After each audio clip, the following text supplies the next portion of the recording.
উনি কিন্তু বলেছেন যে 1.5 মাস আগে যখন যশোরে যায় তখন কিন্তু যশোরে যাওয়ার পরে ওনাকে কিন্তু বলেছিল যে আমাকে মেরে ফেলার একটা নীল নকশা করা হচ্ছে। আমাদের এক সাংবাদিক ভাই জিজ্ঞাসা করেছেন যে এটার বিরুদ্ধে কোনো জিডি করা হয়েছে কিনা।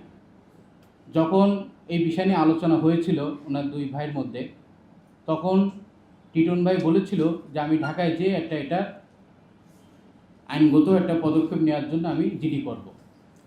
কিন্তু এখনো পর্যন্ত আমরা যেটা নিউজ জানি যে এই বিষয়ে কোনো জিডি করা হয় নাই। আর একটা বিষয় যে আপনারা উল্লেখ করেছেন যে এজাহারে শুধুমাত্র যে কজন আসামি আছে সেখানে শুধুমাত্র কেন ছেলেলকে করা হয়েছে। দেখেন, মূল আসামি হিসাবেই কিন্তু তাকে উল্লেখ করা হয়েছে এখানে। পাঞ্জাবের জগতে একটি বিশ্বস্ত নাম শাবাব এথনিক ওয়্যার।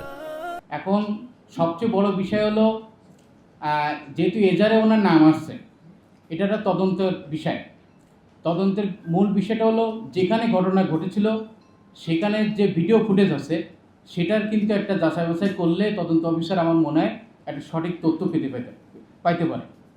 এবং শুধু তাই নয়, আপনার যেরকম আমাদের এজাহারভুক্ত 1 নম্বর আসামি উনি যে বারবার বিভিন্ন ভিডিও কলের মাধ্যমে মিডিয়াকে জানানোর চেষ্টা করছেন যে উনি চ্যালেঞ্জ করেছেন যে এটার সাথে ওনার কোনো সম্পৃক্ততা নাই, এবং বলেছেন যে ওনার ভাইয়ের মোবাইল ফরেন্সিকে দেওয়ার জন্য।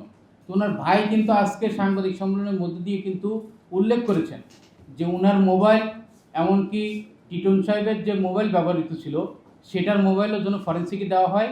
এবং সেই সাথে আমরা দাবি করছি যে এজাহারভুক্ত 1 নম্বর আসামির যে আমরা যেটুকু জানি, আমাদের কাছে ইনফরমেশন আছে যে 8টা ব্যবহৃত সিম আছে, সে 8টা ব্যবহৃত মোবাইল আমার মনে হয় যদি জব্দ করা হয় এবং সেটা যদি ফরেন্সিকে দেওয়া হয় তাহলে আসলেই সত্য ঘটনা কিন্তু বেরিয়ে আসবে।